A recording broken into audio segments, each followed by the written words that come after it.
Hello and welcome to the season finale of season 7 in the UV8 SuperCar series hosted by Apex Racing TV. I'm Sam Fitzpatrick, and alongside me is Marco Barbonet. We're here at the Silverstone National Circuit for the last race of the championship, and Marco, still got a few drivers who have got a shot at both the Pro and the Club Championships, but it's been a superb season once again. Loads of different winners, and this Super Sprint format will be the decider for who is the season 7 champions. Oh yeah, absolutely, Sam. It's always a sad day, but also exciting when the last round of the season comes around, and this is the end of an era, of course, because we have now officially, from iRacing, been told that the new supercars are coming next week. Actually, they are coming in 3-4 days. So it's I think it's a perfect way to send off these beautiful cars. They have been so serviceable. These drivers have grown and given us a lot of fantastic races over the years in this old Commodore and the Ford Falcon. So I say we say goodbye to the championship and these cars with a bang in this final round of the season, with still, like you were saying, every title on the line. So who will be champion? We will know, I think, in a couple of hours time. 3 races ahead of us. Yes, in the championship, by the way, Johnny Brandon leading the way. He won the title in season 5. His only title in this series so far. He's also got the second most race wins in this championship. George McClay is 176 points behind him. It is a big gap. Brandon really just needs to finish a couple of races today, and that should be good enough for him. Tony Klusman, another 100 points back. Of course, the most amount of wins from any driver in this championship, 31 overall to Brandon's 30. And Brandon, though, 6th this season. He is well on course for the title. So pretty good qualifying for him already as well. In the Club Championship, we've got Guy Croft leading the way. Nikolai Bogotyrev, 178 points behind him. So similar distance between those two drivers as in the Pro standings. And Woodward rounding out the top 3. Not looking like there's going to be too much change there. The Teams Championship, though, has been really good this season. Currently got Never Quit Racing Holden at the top of that, and they have got a decent lead, about 300 points ahead of XVR Sim Racing, who might well be caught by Texans Pitstone Motorsport with this final round to go. Also got a few other championships, such as the Safe Driver area, although I don't think the drivers will be too concerned about that one. Certainly the champion leader in that, Johnny Brandon, of course, going for the Pro title. He's also a very safe driver, and that's kind of part of what this championship is all about, Marco, keeping it on the circuit as, well, we're going to have to go through the grid now for the third to final race of the season, and it's Johnny Brandon on the pole position. Tony Klusman starts alongside him. Then it's George McClay in third place alongside Victor Tanaka. Good to see Victor back. Then it's Hal Stadler and Richard Warmingham. Chris Jackson, race winner last time out at Red Atlanta, down in 7th place here. Then it's Greg Carr, Steve Lavelli, Gary Croft, Justin Ribello, Nikolai Bogotyrev, Peter Bingham, Alessandro Dalladone, Ronald Means, Ant Woodward, Kieran Roch, Andrew Hoffman, Clyde Whiting, Sam Buzan, Phil Switzer, Michael Taliancic will hopefully take the grid along with Vernon Wiley. Just a quick word, Marco. Fantastic to see 23 cars out there for the last round of the championship. Exactly. Most of these drivers, of course, without a shot at the championship, but this championship is so great. The atmosphere is so good. Great turnout on a new track, which is a paid track, of course. This is the new quote unquote Silverstone. So I say, yeah, another great result from this league. I think goes to show the quality and the love that the community has for this league and for this car. And Abs- I mean, it's going to be 3 very hectic races because it's a very short track. This national layout, the layout that I really like. So hopefully all goes well. Johnny Brandon starts the night the best way he possibly can on pole position, but his rivals are right behind him. Let's see what happens. They sure are. So Brandon then on pole position. Klusman tends to take a while to get onto the grid. Don't know if it's mind games or just making a Oh, he's couple of not. tweaks to his setups. As he hasn't taken the grid then, it seems. As we are away here for the final meeting of the season. McClay will move up into second place then. Everyone promotes as Tanaka tries to go down the inside into turn 1. He can't quite make it. Brandon making a lead straight away, and Tanaka still trying to challenge George McClay. A tenth of a second between the two of them at the moment. That's Warmingham. Jackson, Hal Stadler with a poor start. Also, Gary Croft, I think, just getting shoved out a little bit, or maybe that was Carr, but Brandon pulling away from the rest of the drivers as now Croft again making contact with another XPO driver Oh, of here we Steve go. Lavelli, and then big contact with Nikolai Bogotayev. He had half a chance at the club championship as well, and that's not the start to his day that he needed. Very chaotic start. We are investigating what happened to Tony, who seems not to be in the server. Unfortunately, big and bad time to have a connection issue to start your race, especially the final race of the season. One lap already in the books, 15 minutes. You can see on the top left of your screen. And McClay, Tanaka, Warmingham, and Jackson round up your top 5.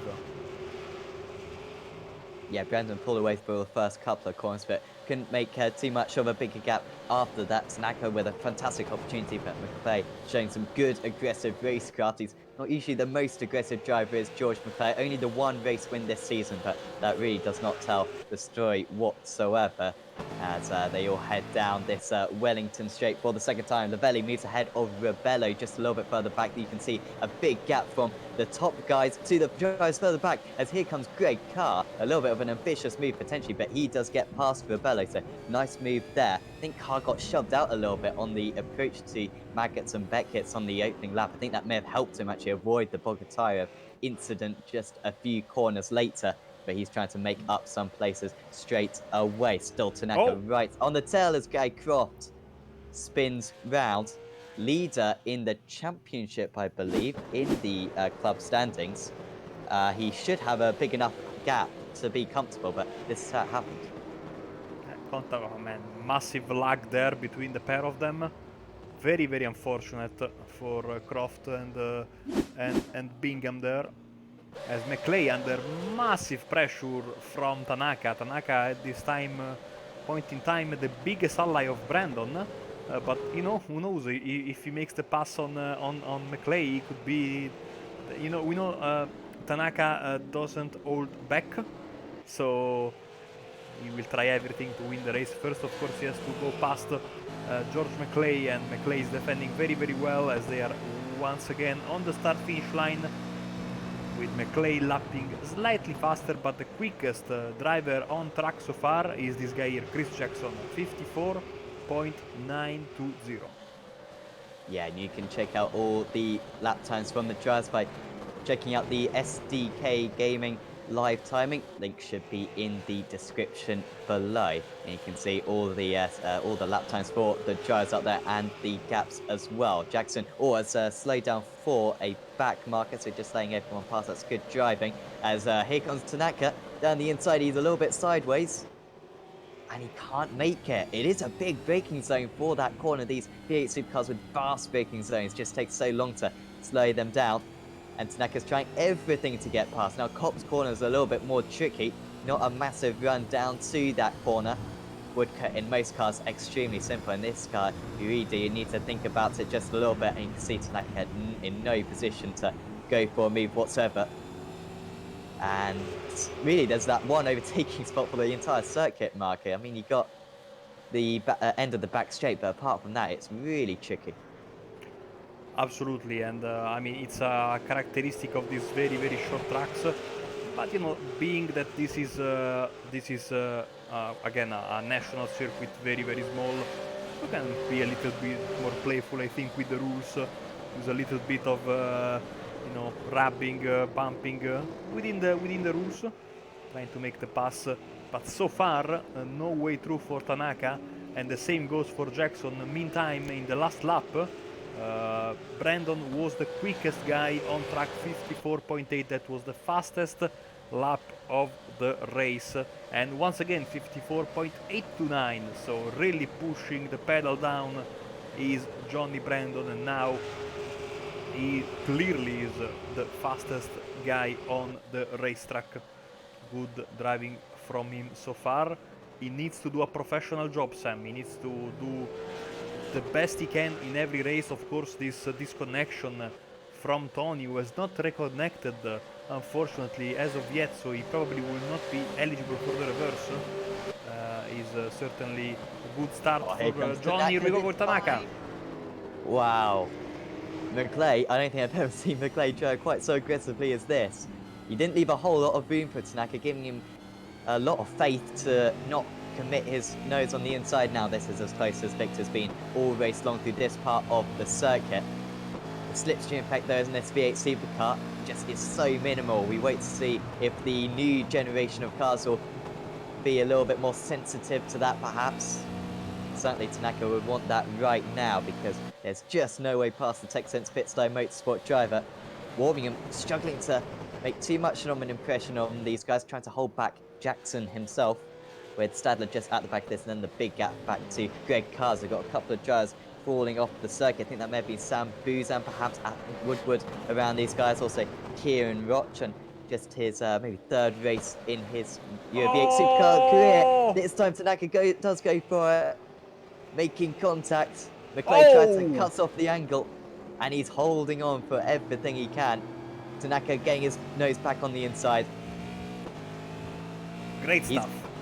Every time he's getting in a position to overtake at that corner, but McClay has it covered every time. They resorted to a little bit of shoulder barges there, and this brings Warmingham back into the fold. Let's see, Tanaka, maybe now that the move hasn't worked, the surprise factor might be lost on him. But still, I think he has a good exit here, good run, also almost on the grass.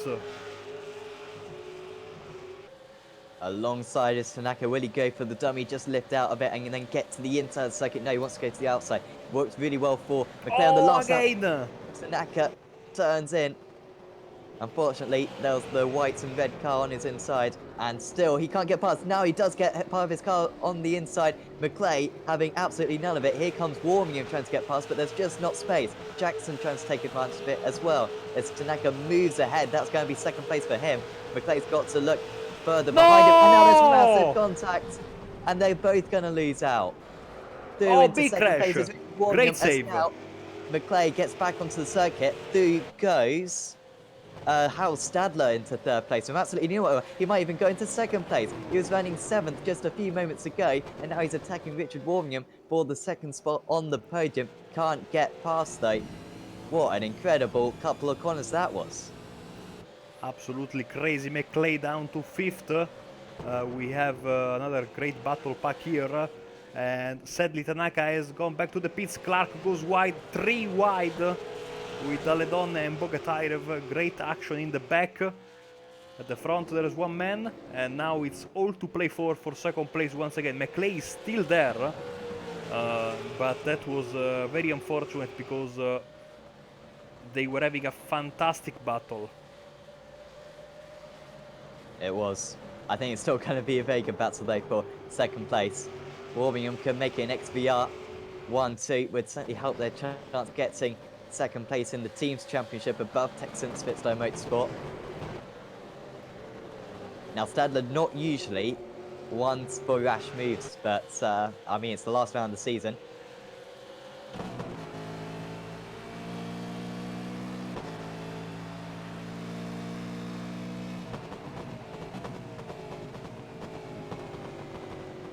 Jackson looking really racy behind as well. He's had fantastic pace, was so good at Road Atlanta, but maybe never quit racing, not quite nailing the setup as they did 2 weeks ago. Of course, these drivers were taking part in the super sprint rounds in the feeder series last week as well.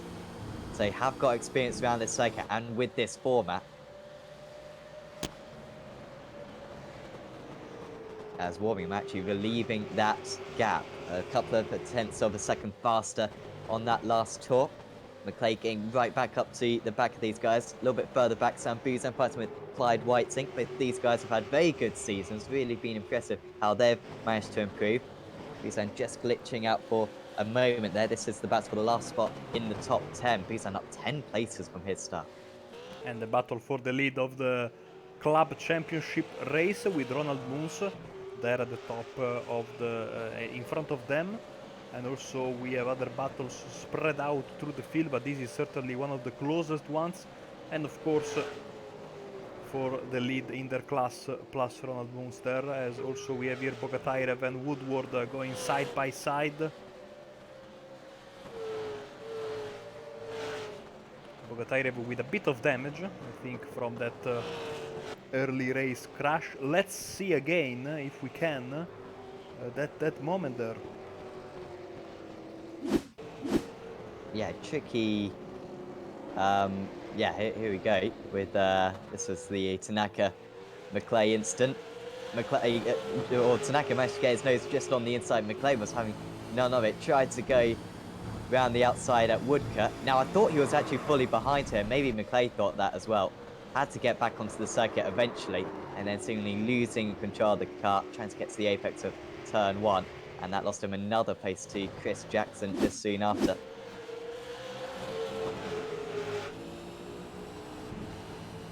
He's on board I with mean, this would have been Stadler. proven season if he got second place there. Yeah. And Ara Stadler, happiest man on the racetrack at this moment. I mean, a bit sad for his teammate, but of course, one man's loss is another man's gain, no? Even if it's your teammate.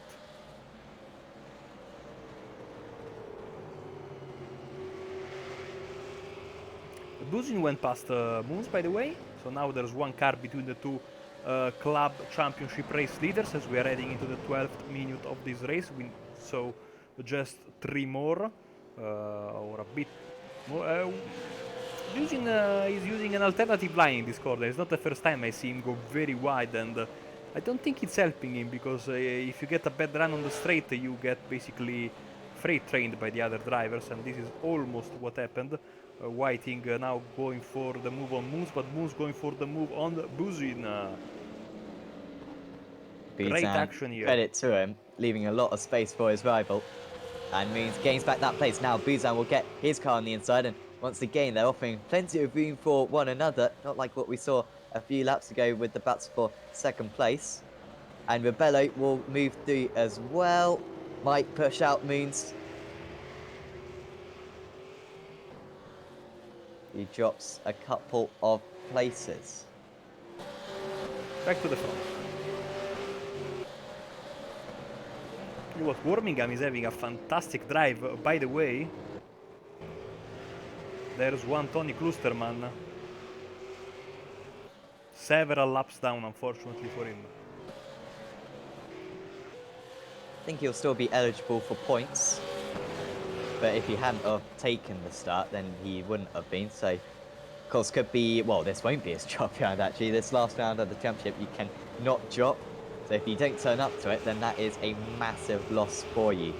But as long as you just finish... as long as you complete a few laps of the race, I think you are eligible for points, which will massively help Klusman's chances of holding on to that third place in the championship. Jackson getting close to Stadler now. On that last lap, though, was quarter of a second slower, but on this lap, seemingly gaining quite a bit.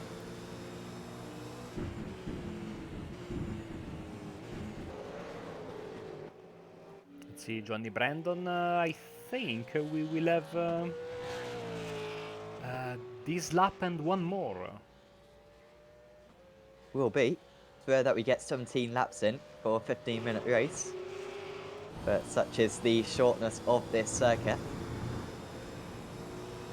And of course, all of them 15-minute races today. It's very quick action, but very intense action as well. Of course, reverse grids coming up for races 2 and 3. And with such a big grid, not usually something that we have the luxury of in these final round of the season. But with such a big grid, we could have yet another surprise winner. Anyone who cast their minds back to Watkins Glen, when we had Gary Croft and Sam Buzyn, oh sorry, it was Sam Buzyn and Hal Stadler taking their first ever wins in the series. Such is the randomness of these super sprint races. And Johnny Brandon at the front of the field really showed the importance of staying out of trouble. I mean, sometimes you get in trouble not through a fault of your own, like it happened to Tony Klusterman. Sometimes, chaotic racing gets in the way, like it happened to George McClay. But Brandon started at the front, minimized the risks of any shenanigans, and pulled away exactly what was in his game plan. And so I wanted to make a very bad pun. I will make it regardless. I love these racetracks in racing because they scan the sponsors no matter what. No? So you have tobacco advertisements in Okayama. Here there's a big Johnny Walker banner, and I would say more than Johnny Walker, he has been Johnny Racer in this first race. Okay, I will shut up for the next 5 minutes because I put myself into jail voluntarily after this. Well, you're not going to be let on this commentary ever again. But here comes Johnny Brandon across the line. Race 1 for the championship leader. Surely the champion-elect. And he takes race 1 of the evening. Warmingham makes it an XVR 1-2. Stadler, nice drive up 2 places to 3rd. Jackson and McClay rounding at the top 5. Best of the rest is Greg Carr. Best of the club drivers, Sam Buzang. Congratulations to him in 9th place. Really good drive through, up 11 places in the end. Whiting rounding out the top 10, and the rest of the drivers will come through. Looks as though the last driver on the lead lap and therefore eligible for the reverse grid will be... Will it be Anthony Woodward? I don't think Guy Croft will be... No, I think Guy Croft... No, he was 1 lap down. So apologies. Yes. So Anthony Woodward will be the last driver eligible, down in 16th place. So could be a really good, good size reverse grid potentially, and a chance for maybe some new drivers taking a race win, because Michael, in that first race, overtaking was at a premium, wasn't easy, and hence why we had a few collisions out there. Absolutely. We have the race results, and while Sam guides you through the race results, I will go and search for the reverse wheel because I forgot to open it. Nice one. Well, I'll go nice and slowly because there was Johnny Van who wasn't going slowly out there. 6 seconds clear of Richard Warmingham, Hal Stadler rounding out the podium. Then it was Chris Jackson. George McClay got involved in a collision after running in second place in the early stages. Then it's Greg Carr, Steve very nice result for him. Justin Rebello, very good result for him as well in 8th place. Sam Buzan gained 11 places to 9th. Clyde Whiting gained 9 places to 10th.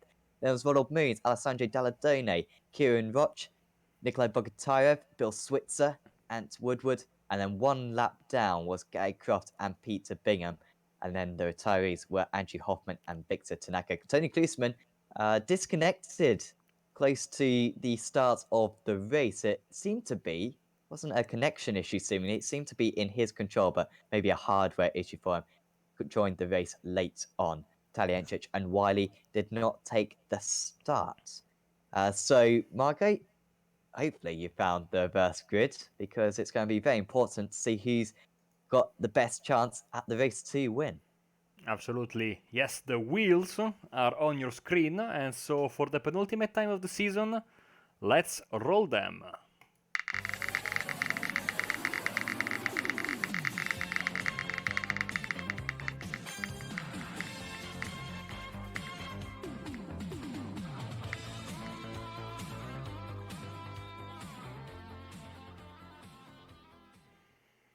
So it will be 22 minus 1, which basically means a full reverse, if I'm not mistaken, because we have only 16 drivers eligible for the reverse, so it should be 21.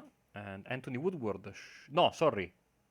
Oh man, who was the last car on the lead lap? Peter Bingham? It was Anthony Woodward. Anthony He Woodward. was the last driver on the lead lap.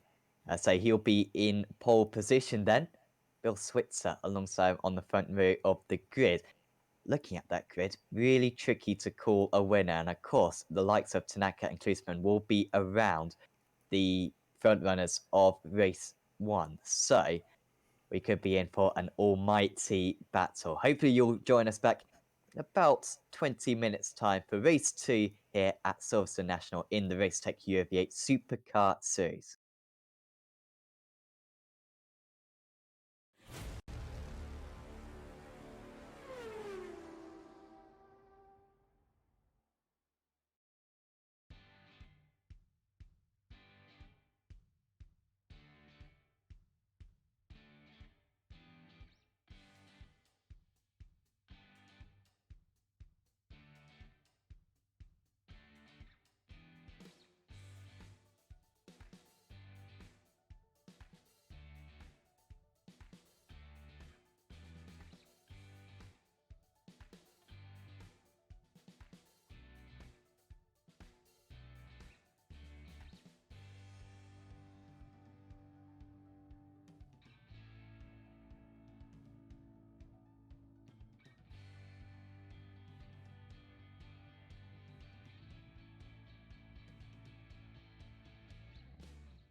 Welcome back to the Racetech Euro V8 Supercar Series, presented by Apex Racing TV.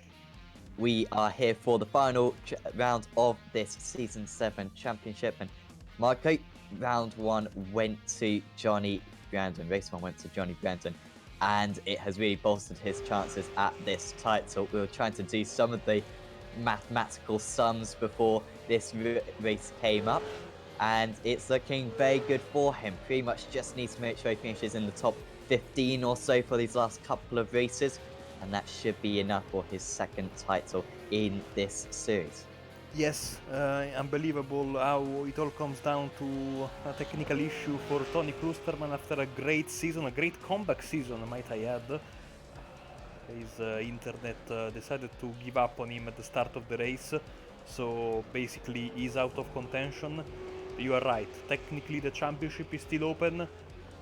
Johnny should have it in the bag, but what happened to Tony is a harsh reminder of the things that can happen in this kind of racing. So gotta be careful. Is Johnny Brandon, and once again do his best to weave through the traffic and potentially stay out of trouble, as we are waiting for the final 5 seconds of this warm-up, and then getting ready. We say hi to Dane Bird, who's of course having a nice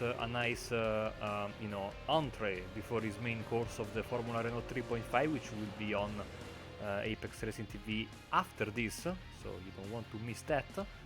And yes, ready to go through the starting grid. Yeah, will be the season finale, by the way, in the Formula 3.5 Championship later on, and that is a very close title, but it's still open for this one. This is the final round of 11, as we have the grid up, and on pole position it is Anthony Woodward with Bill Switzer alongside him. Next, Nikolai Bogatyrev, Kieran Roch, Alessandro Dalladone, Ronald Moons, Clyde Whiting, Sam Buzan, Justin Rebelli, Steve Labelli, Greg Carr, George McClay, Chris Jackson, Hal Stadler, Richard Warriam, Race 1 winner Johnny Brandon. Then it's Crott, Bingham, Hoffman, Tanaka, and Klusterman. That is quite some drivers right at the back of the order. Race 1 was brilliant. Are we going to see just as good a race 2? How long can Woodward hold on to the lead? We are away here at Silverstone National, and it's a decent launch for Woodward. Great start for Bogatyrev, trying to go down the middle of the 2 leaders, and into the lead goes Bill Switzer. Really had a good second stage there. Not too much wheel spin for him whatsoever, but a little bit too much wheel spin for him. Coming out of turn 1, and it's Woodward who's responding straight back. The 2 leaders side by side into turn 3, and it's Woodward who retakes that lead. Nicely done. Not many changes whatsoever. Top 8 completely the same. Awful start for Justin Rebelli. He's down 8 places, promoting everyone else 1 place. Tanaka's up 4 places. Klusterman is up 3, but it's surprising that the front runners from race 1 haven't made too much of an impression yet. 4 wide almost, going into the back straight of the Wellington, and Roche staying in 3rd place, moving ahead of Bill Switzer. He took the lead momentarily, but he's back down into 4th place now. Yes, so very up and down start now. There's a big compression, a big number of cars coming together there. Whiting is a bit wide as they are trying to sort themselves out. Clay is in 11th position, Brandon is in 14th, he's not taking any chances. Dalladone dropping and dropping and dropping. Now down to P11, so a mistake from the Italian driver, as we have a massive wreck at the front. Switzer involved, and Klusterman maybe getting a little bit tagged right at the end there. Switzer, Buzan, Hoffman, Carr, Bingham, all getting involved in that crash. Kieran Roch moving ahead of Nikolai Bogatyrev. You can see how the top 3 have sprinted away from the rest of the field due to that incident. Maybe we can get a... Oh!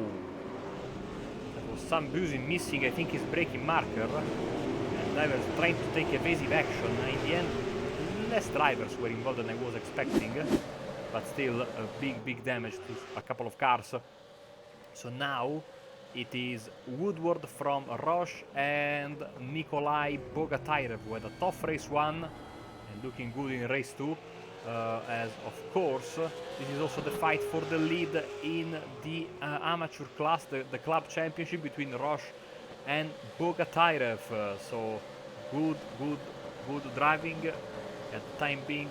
5th place for McClay, and Daredon is up to 7th once again, and Brandon is in 10th. So you know, sometimes making a mistake like the 061 did is actually in your favor, because by doing that I think he avoided the mess that happened in front of him. Good result in race 1 for him. Good result being he actually finished the race. Clearly, of course, more famous Daledonne for being carried to a Sebring 12 hours win by your I had a chat with him on Sunday, and I mean, he was still very much in your debt, as Moons going defensive against McClay, who's had a brilliant start. Jackson trying to take advantage of this, and I mean, this is wide. massive. Jackson might be able to get the two of them. They go either side of Ronald Moons. Brilliant action there as they move on to this straight for the 4th time in this race. McClay, he was strong in defense in race 1. He's strong in defense this time as Jackson gets tapped around, has to recover by making more contact with George McClay. And crucially, McClay goes up into 4th place, cannot afford to lose that position to Chris Jackson whatsoever. And now a massive queue of drivers going all the way back to Richard Warringham in 11th place. Here is Roch in the lead. And you know, Bogatayrev So they is all getting got closer. past Woodward.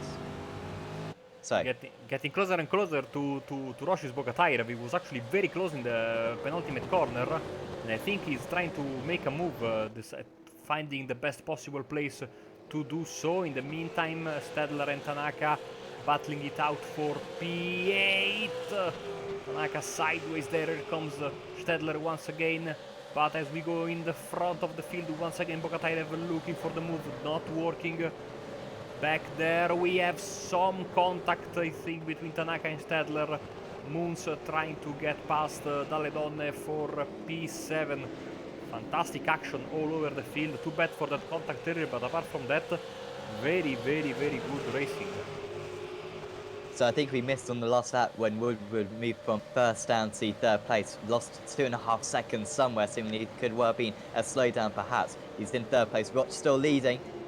Moons drops down. Tanaka, by the way, up 13 places into 7th. This is how Woodward dropped it then. Oh, wow. And that was a shame as well, because I think he's probably the fastest out of those 3 drivers, because he's caught them back up since then. That is a chance at a race win, perhaps thrown away by Ant Woodward in that moment. But it's it's a club 1-2.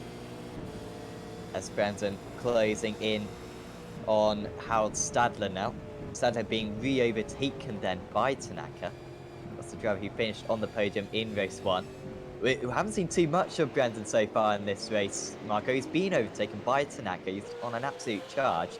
But Brandon just staying very stable, and you can almost rely on him finishing the top 5 by the end of this. Yeah, he's keeping it calm once again. I think it's the right thing to do, as we have 2 very spectacular drivers in Daledonne and Jackson going side by side, head to head. Tanaka also joining the Freddy Smesby, the most explosive trio in V8 history. Oh, contact. bit of a bump. Oh, Daledonne is going on to the international circuit there. Oh, another contact. Oh, that's back into the circuit. Moons makes contact. Gets collected, unfortunately. I knew this was going to be explosive, Sam. I know, like we say in Italy, I know my chicken.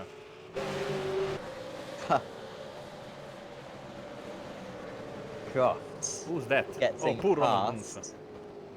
Yeah. I mean, he was the instant party in that. Half the drivers out on the field, missing the front of their cars. Steve Lavelli also is having some issues. Meantime, McClay went past Woodward. 2 to go for George McClay. Only 1 race victory all season long. That was Virginia race 2, which turned into a bit of a fuel race. Fuel race with Tony Klusman pitting a couple of laps from the end to give the victory to George McClay. Here he comes though. That is absolutely textbook stuff. Holding off a little bit. And then a perfect launch. This will be easy against Nikolai Bogotayev. Has to make these moves quick because Tanaka is only 1.2 seconds behind. 2nd place then for the Tech Centre Pitstone Motorsport driver. Bit wide slide, there, but though. should be able to control the inside, which is exactly what happened. Good move from him. Probably a victory wouldn't give him a chance at the title, but still is always a good feeling to bring home a race win and giving your best until the end. Behind them, Ooh, Tanaka on Woodward, and Woodward is taking the scenic route on the outside. Stadler is coming through, and I think also Johnny Brandon. In the meantime, here we go, McClay on the inside. Hard braking. Makes the move. Oh, Oh, no! as now second and third make contact. Bogatyre about the corner he was taken out Unlucky. in race 1. That is cruel fortune for him. That corner going from the GP circuit to the national circuit really is costing a lot of drivers as Tanaka tries to get past Kieran Roch now. Is there any way through? He's going to make his way through. He does not care, Tanaka. He wants to beat McClay. He is not letting this chance at a race win get away from him. And he's up into second place. And this is quite a drive, Marco. He's escalated 18 places. And we're only 8 minutes into this race. And of course there will be, I think, a little bit of payback from what happened in race 1 as poor Bogatyre heads for the pit lane. Tanaka, a man on a mission in this penultimate round of the season. Brandon, in the meantime, slowly but surely, thanks in part to a little bit of chaos in front of him, up into 5th place. And now about to pull a move on Harald Stadler here. Of course, he might not have the XVR livery, but Kieran Roche is teammate to Johnny. As we have a massive traffic jam here. Man, what a crazy race this race 2 has been. As in front of them we have a move, Klusterman and Whiting. To the veterans of this series, Klusterman just tucks ahead of Clyde Whiting. He's up into 8th place, up 13 places himself, but is quite detached away from those front runners. Could still be a decent result if something happens ahead. I'm sure he'll catch them up by the end of the race. Brandon got past Stadler and then very quickly got past Kieran Roch. That was no messing about there. I think they are teammates, Yes. those two. Kieran Roch, of course, racing in the American GT series tomorrow, summertime, well, 20 GMT, that will start. As now we kind of got the front runners in the top 3. We were hoping that maybe we'd see a new race winner in this race too, but it's been anything but. It's only taken them about half the race to all get to the front, and this is a decent sized field, a good quality field. Just shows the experience these guys have got. And of course with the second series every other weekend, where this is the format every week, Mark, I think these front runners have pretty much got their super sprint format, these reverse grids, down to a T. Absolutely, yes, and I think especially these top guys must have practiced a lot. Probably we won't have a brand new drive, a brand new winner, but I think that Tanaka will certainly not give up until the end. By the way, the league produces, as Clyde Whiting is having some issues, some big issues with his car.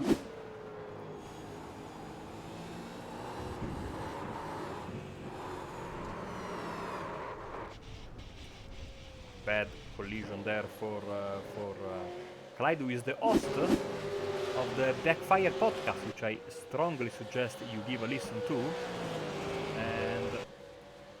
And in the penultimate, in the last episode with Johnny Brandon, Tony Klusterman, and special guest Andrew Hoffman, I won another award. Oh, no, you haven't won it again. Yeah, I won the most annoying commentator of the season award. Oh, I was hoping for that one. Beat me every time, okay.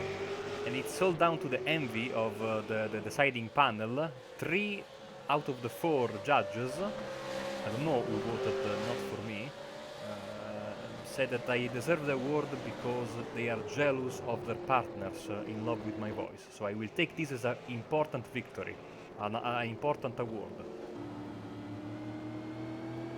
I mean, congratulations. I like how that one person was probably thinking that the Norfolk accent is actually much more appealing. Which in my opinion it is, but there you go. Brandon, fastest lap of the race, pops up purple on my screen. You can, of course, check out the live timing on the link in the description below. But he's still 1 second away from these guys. 0.2 of a second between Tanaka and... I mean, he's just going to go for it here, Marco. He's going to have no hesitation whatsoever. If they crash into one another, if he takes McClay out, he won't care, because after race 1, he doesn't have too much respect for the TechSense Pitstone Motorsport driver, I imagine. Here we go on the outside is Tanaka. We're going to have a couple more laps after this. We will see. You know, I'm fearing that Brandon will be the gainer out of these two fighting, because once again there is some tension for what happened in race 1 between the pair of McClay and Tanaka. Here we go, one more time. I think 2 laps to go starting now. Maybe 3, we shall see. Oh, fantastic move from Tanaka. But he has to, by this time, stay behind McClay. Hard braking here, important braking coming. Brandon, do you think he's going to attack or just wait? I think he'll wait, to be honest. I wouldn't want to be within a mile of Victor Tanaka with the way he's driving at the moment. It's been superb up to this point, but it's the penultimate race of the season. He doesn't care if he does make some contact. Just wants to finish on the top step of the podium. McClay forces him out. Here comes Tanaka, though, off the circuit. I thought he was going to come back on a little bit unsafely there, but credit to him. He got on the brakes, came back on in a more respectful way, and Brandon couldn't take advantage of it. They're only 2 seconds ahead of Hal Stadler. He might well be onto the back of them by the end of this race as they move onto the final lap.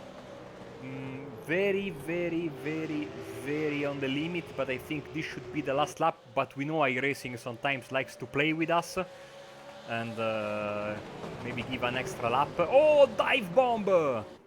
Doesn't work. This is going to end up in tears, Sam. I already feel it. Oh, yes. He's further back than he's been for the last few laps, though.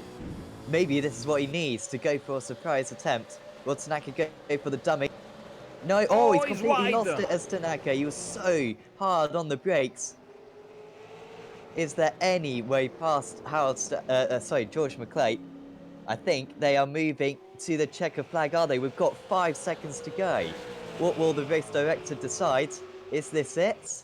No, it's not. No, it's the final lap now. They crossed the line now. It was 2 seconds over the limit, but it was too close for iRacing to call it. And so we will get one more opportunity for Tanaka. Absolutely as close on the edge as possible. That really did come down to a couple of seconds. Brandon is just waiting for the inevitable surely from these two drivers. This is where Tanaka is really quick though. It's getting onto the power, onto the Wellington Straight. He's so desperate to win this race and just putting a bit too much power down. It compromises his exit. The gap is 0.3 of a second at the end of the straight. McClay, middle of the track, every single corner. He got his first ever win in this series in the last round of last season. Is he going to be able to get another one here on the penultimate race? Gets a tap from Tanaka. He might lose out to Brandon on the run to the line. Here comes George McClay though. He will approach the line first and he takes his 3rd race win in the Euro V8 Supercar Series, his 2nd race win of the season. And whilst the championship might ebb away from him, that is some fantastic pride for him. And that was brilliant defensive driving. Credit to Tanaka. He didn't bump and run the race leader in the end. And we always say McClay should have more race victories, Marco. And, well, finally he has got his 3rd one today. Absolutely. Oh, this is for position between Whiting and Bogatyrov. Whiting and Bogatyrov fighting until the end. It's going to be Clyde Whiting getting P19, Switzer just behind them.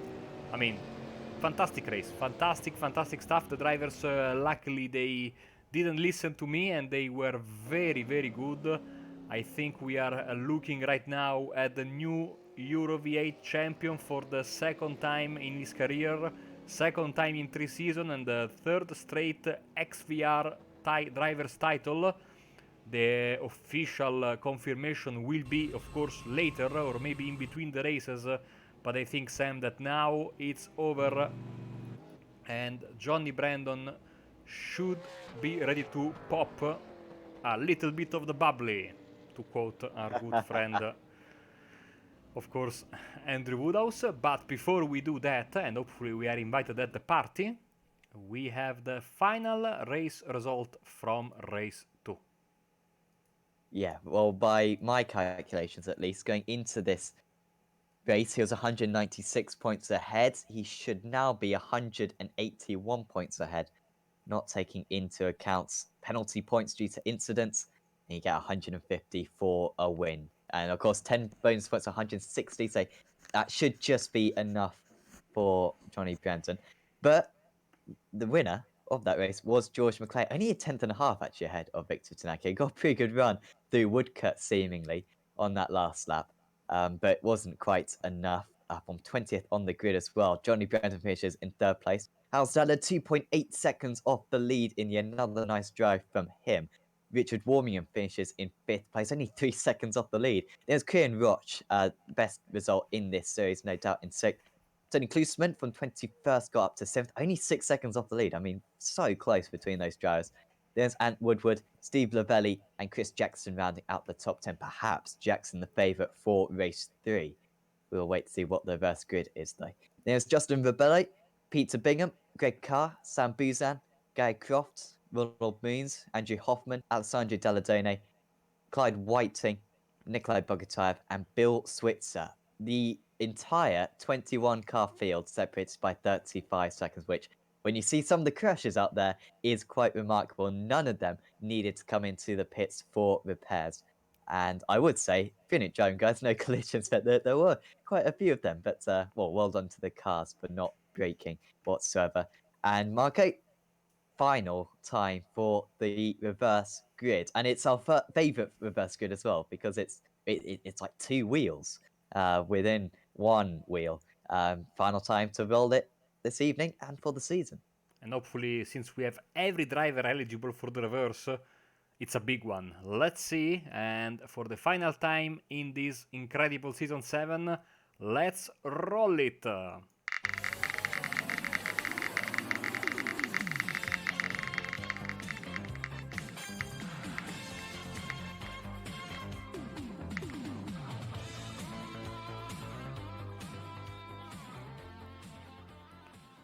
And it is going to be 18 plus 2, which makes 20 here in Italy, and poor Bill Switzer is the odd man out. So Bogotayev, Whiting, Dalledonne, Hoffman, and Moons, your top 5. Commiserations to Bill, because this is really bad luck. I mean, that was as close to 26 as you possibly can be. So unfortunate to Bill Switzer. I mean, to be fair, if it's any sort of karma, he did line up second place for that race too, so maybe luck evening out. But Nikolai Bogotayev from pole position. Don't believe he's ever won a race in this stage, Nikolai Bogotayev. I'm going to have to check that stat. He's going to be on the front row of the grid alongside Clyde Whiting. It's going to be even tougher for the front runners to make their way up through the order. You do not want to miss race 3 of the evening, the final race of the season in the Racetech UV8 Supercar Series. We'll be back in about 20 minutes' time for that.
growing up as a kid in Oklahoma, where I'm from, the Chili Bowl is the biggest race that we have.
Welcome back to the Racetech UV8 Supercar Series live on Apex Racing TV. We are preparing for the final race of Season 7 of this terrific championship. And Marco, it's been quite a way to round off the championship. We were complimenting how many drivers have taken the grid for today's races, and Race 1 and Race 2 have been hugely entertaining, mega close racing, and with this 20-car verse grid for Race 3, it is so difficult to call who's going to be the last winner of the season. Last winner of the season, last winner with the old cars. I mean, we have certainly a fantastic race on the cards for you folks watching at home. And of course, something that Sam reminded me of in the break. Well, Johnny Brandon might have gotten the title in the bag, but there is one more record he can bring home.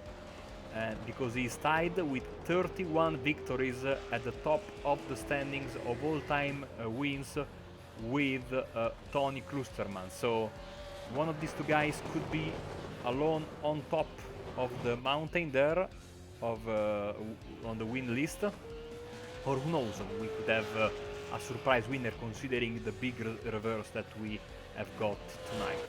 So once more with feeling, one should say, for this beautiful Holden Commodore and the Ford Falcon, and then it will be the end of an era for sure, both for the championship and for supercar racing on iRacing. Getting ready to go through the grid, and here we go. Yes, and on pole position for the final race of the season is Nikolai Bogotayev. Never won a race in this series. Clyde Whiting starts alongside him. Then it's Alessandro Dalladone, Andrew Hoffman, Ronald Moons, Guy Croft, Sam Buzan, Greg Karp, Peter Bingham, and Justin Rebello rounding out the top 10. First of the front runners is Chris Jackson in 11th. He's looked pretty strong today. Then behind that, Steve Lavelli, Anson Woodward, Tony Klusterman, Kieran Roch, Richard Warmingham, Harold Stadler, Johnny Brandon, Victor Tanaka, Race 2 winner George McClay, and Mr. Unlucky Bill Switzer, who missed out on the reverse grid, finishing in 21st place in that Race 2.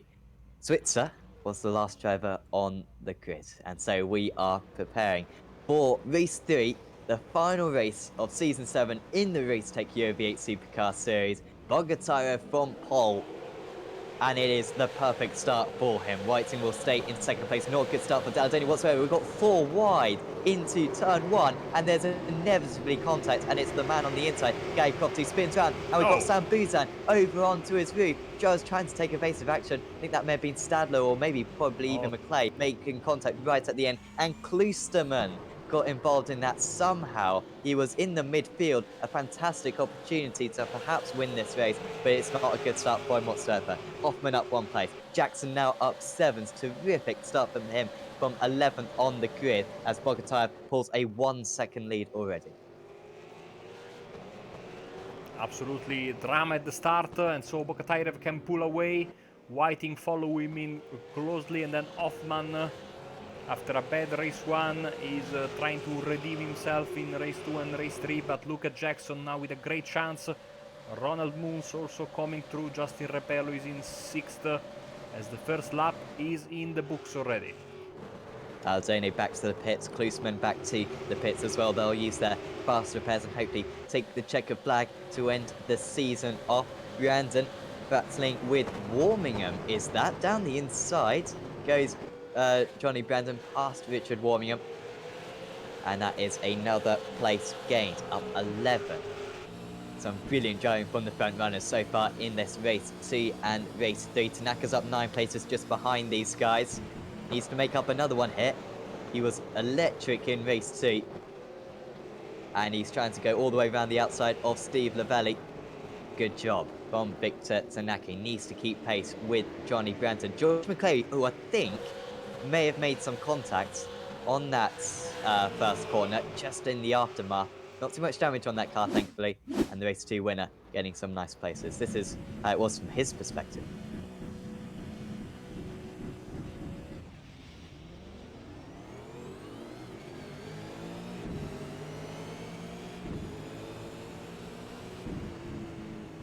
see all the drivers ahead darting to the left of the circuit. To be fair to McClay, could just about see the car shells ensuing. I think he did make a bit of contact, but just with the rear of the car and with these tanks of V8 supercars, they will be fine. This is caused from the start.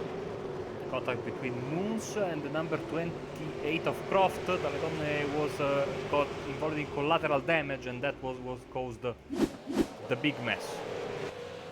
So a bit of a accordion effect there, unfortunately, as we still have our race leader here, Nicolai Bogatire, but look at this fight here with basically Brandon leading this train, then behind him there's Rebello, Warmingham, Tanaka and Moons.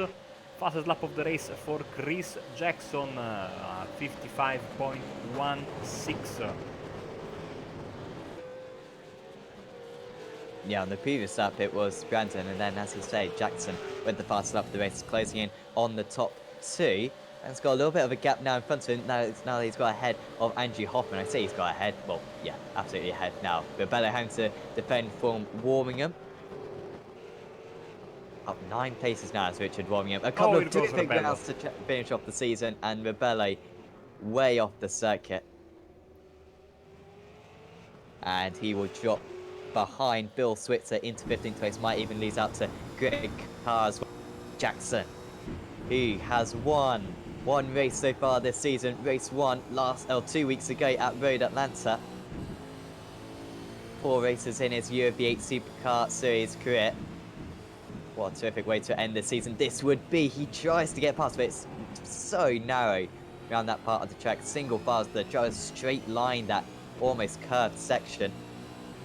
This should be pretty simple on Clyde Whiting. He doesn't usually put up too much of a fight against these top drivers. Maybe a chance at a top 5 for Whiting in this race if he can avoid any mess. Jackson not particularly assertive on the inside, and it's losing him time to the race leaders. It's losing him time to Johnny Brandon as well. He lurks behind these drivers. Finally, Jackson will get a better exit, and Brandon might even be able to gain into 3rd place by the end of the pit straight. Yes, here we go, Brandon on the inside. Finally, we have some sun shining on these beautiful cars for a proper send-off. And Brandon gets up into 3rd position. Behind them, Hoffman is losing some spots. You see Stadler, you see Moons, Lavelli also in this fight here. Clay is still a bit behind, now trying to make a pass on Roche and Hoffman. As here we go, oh, Jackson and Brandon. Around goes Jackson. Oh, can he collect it though? That is great driving from Chris Jackson. He loses out though. Now, that was difficult to call. I think Jackson was just really tightening the corner for Johnny Brandon. Looked at a racing incident from what we saw. The shows will decide after the race. Here comes Tanaka. Oh no! Contact, and into the pit wall. Surely goes the pair of them. Massive impact as we move on to lap 7 of the race. Will Tanaka go back into the circuit? He almost makes contact with his teammate. That forces Moons wide. He does a brilliant drift through Kopp's corner. Warmingham though out of it. He was really fast out there with Richard Warmingham. He'll take back to the pits. Hopefully he'll take the checker flag. And this is how it happened. Almost what happened to Tanaka in race 1. And Warmingham just understeering there. I was talking earlier on, Marco, that corner isn't usually a corner in most cars around this circuit, but in these cars, such power, low downforce, and Warmingham just couldn't keep it within the confines of the circuit and avoid Tanaka. Yeah, sadly, that particular part of the track won't be fondly remembered by Victor after tonight's racing. We have less than 10 minutes left, and so far Bogatire is leading, but Brandon is gaining on him half a tenth per lap. Sorry, half a second per lap. And it is going to be a 2.6 gap right now. Let's keep an eye on that. Chris Jackson is behind Clyde Whiting. Get on the podium. The driving from Whiting is leading this race. Second is Andrew Hoffman down in 10th, so very good job for Clyde. seconds the overall podium as well. And so let's see how hard he will defend on Chris Jackson as we go on the start-finish line once again. Already halfway through this very exciting and entertaining race 3, the final race of the Euro V8 season, the final race with these old Euro V8s, waiting for the new one to come. On the 3rd of December, the new build will be out, and we'll be waiting for more news on the future of the series. Kieran Roche and Moons going past him with ease, and Jackson goes past Whiting.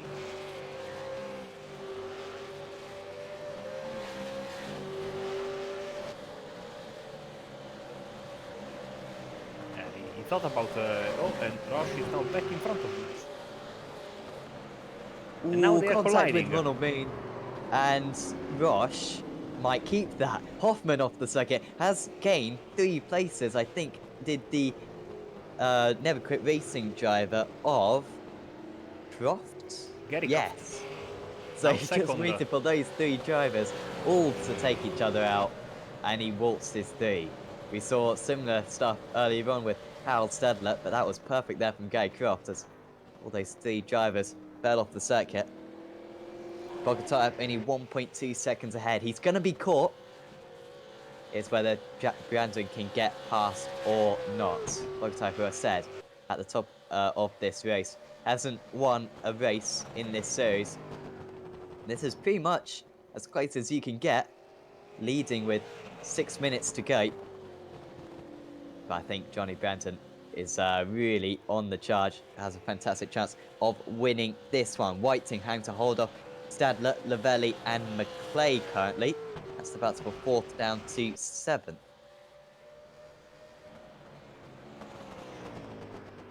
Yes, Another 0.8 of a second gain on that lap as well for Brandon. and Brandon will certainly want to make the move as soon as possible, because if he waits too much, that is going to be Jackson's gain, because Jackson will close to him in very short time.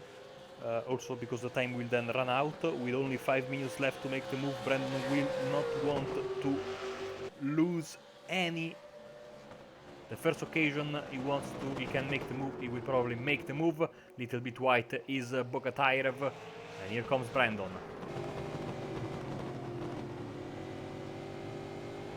Squaring off the corner a bit is Johnny Brandon. Bogatayev having to wait to get on the throttle, and here comes the championship leader, surely the champion of Season 7. Johnny Brandon to the inside, moving on to lap 12 of the race.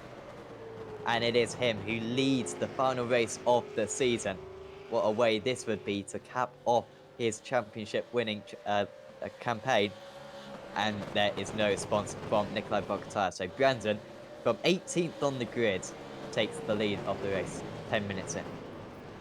Great move by Le Champion, who is now trying to pull away as quick as possible.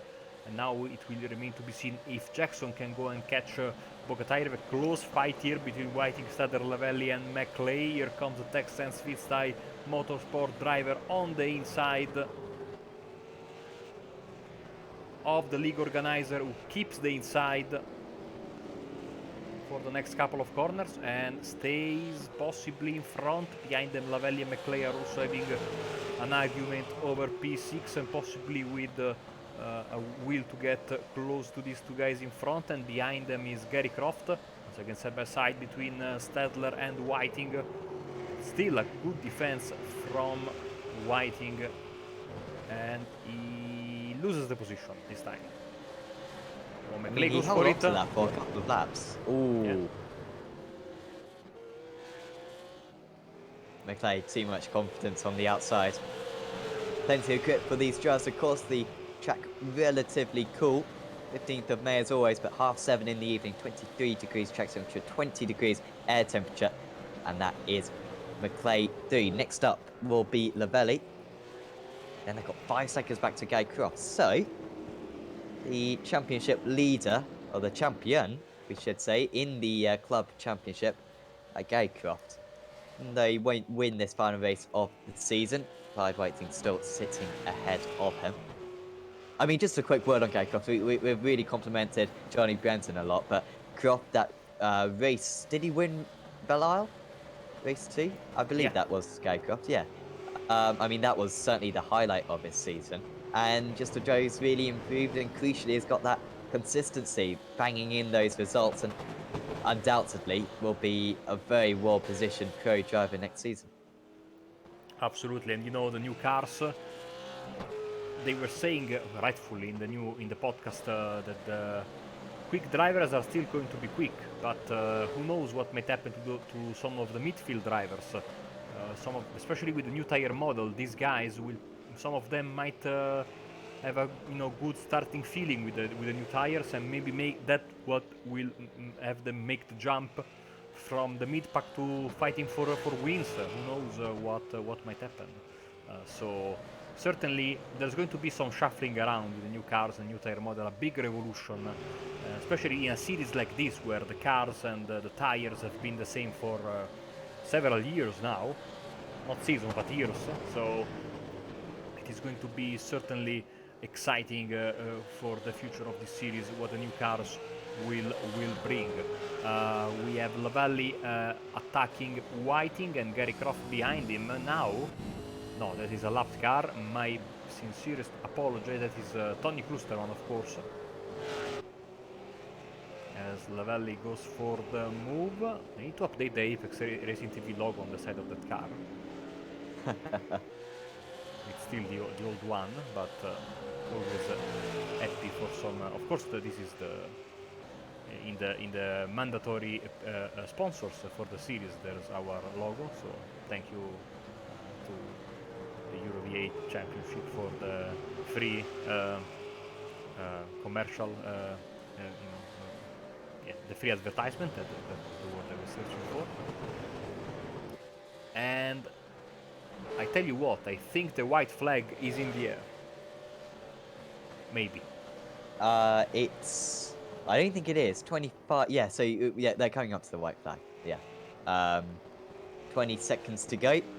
It'll be quite as close as race 2. A little bit faster pace this time. Oh. And so, final lap of the race for Johnny Brandon, spinning up the tyres a little bit. Hasn't pulled away too far from Nikolai Bogatyr, but he hasn't needed to. This will be enough for him. Andrew Hoffman, is he chopping down the order a little bit? May have just lost a couple of places. Losing out to Kieran Roch there. He's up 5 places from his start. Hoffman down 7 so far. And Stadler and McClay fighting for 4th and 5th places. I don't think they're going to be able to eclipse XVR Sim Racing for 2nd place in the championship. That'll be Never Quit Racing, who will be the title winners in that. Another title to them, always very strong in that category with Tony Klusman and Chris Jackson, certainly the leaders in that team. And of course, last season, it was Nicole Foggy who took the title. Fortunately, haven't seen too much of him in the second half of the season. Brandon, though, has been absolutely superb. Brilliant start to the season, brilliant middle, and it's not been a bad end. 2 race wins surely today. Johnny Brandon, the winner of Season 7 in the Euro V8 Supercar Series, and the winner of the final round of Season 7 of the Euro V8 Supercar Series. Nice work from him. Bogatyr and Jackson round out the podium. Stadler and McClay in nice unison there. Whiting manages to hold off Croft for the win in the Club Championship, and we can now say that Gary Croft is the winner in the Club Championship for the first time. Congratulations to him. A race win involved in that, in a feature race. So being quite a season on his behalf, and like I said just a few moments ago, Never Quit Racing, the team's champions for Season 7. As Johnny Brandon, who never bigs up the championship. That is a fantastic slide as well, I should say. He never bigs up the championship, does he, Marco? But I'm sure there is a smile on his face right now because it's such good competition in this championship. 8 wins in the end for him across the season. I don't think that's a record for him, but it was just a perfectly executed championship, and he always had a little bit ahead of the rest of the drivers. He didn't have any disastrous rounds. I mean, it was just textbook and really does show his experience in this series. And of course, he is now the sole owner of the wins record in this championship. So the perfect way to seal the deal today. Fantastic stuff from Tony. From Johnny, of course. It's getting late for me, guys. You need to understand. But yeah, I mean, it has been a fantastic season. Too bad we didn't see too much of Foggy, like you said, but we had a fantastic three-way fight for the title coming down to the wire. In the end, Johnny Brandon was simply faultless tonight. He did a professional job and brings home title number 2 of his Euro V8 career. Congratulations to Johnny Brandon. What a fantastic, fantastic, fantastic season once again. And the third straight title for XVR and the third straight title for the Blue Oval. So, great end of an era. Sure is. Season 8 undoubtedly using the new V8 supercars. Hopefully, will be a nice boost of participation. Certainly, not a lot more interest in these cars, which perhaps aren't the most popular in cars in iRacing, but it's fantastic that these same drivers turn up season after season and put on such a great show for us. So the results then of the final race of the season. Johnny Brandon wins out 1.5 seconds ahead of Nikolai Bogotayev. Great job from Bogotayev as well. Club driver. Didn't win the club championship, to be fair, but that is still second place to round off the season. I think his best result of the season, and might lose his club status for next season. There's not going to be many club drivers for next season. Going to be some new regulations as to the definition of that category for next season. So congratulations to Nikolai. Chris Jackson rounds out the podium. Could have been a race win. Bit of a collision with Johnny Brandon. But still, good end to the season for him with a race win last 2 weeks ago and a couple of podiums as well. There's Hal Stadler beating his teammate George McClay. Steve Lavelli rounding out the top 6. Good result for Clyde Whiting and Gary Croft to round out the season. So too Kieran Roch and Ronald Means rounding out the top 10. There's Andrew Hoffman, Justin Rebelle, Victor Tanaka, Anthony Woodward, Greg Carr, Bill Switzer, Peter Bingham, Sam Buzan, Tony Klusterman was 2 laps down. And then the retirees were Richard Warringham and Alessandro Dalladone. So we should, well, we ought to have a lot of interviews, I feel, for this. So the first man we'll have an interview with, I think, is undoubted.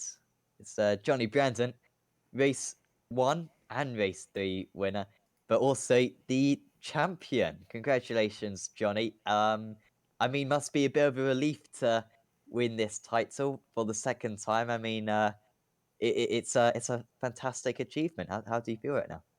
Whee! Hi guys. Yeah, I don't know about relief. It's a pleasure, that's for sure. So yeah, chuffed to bits. It was a good night.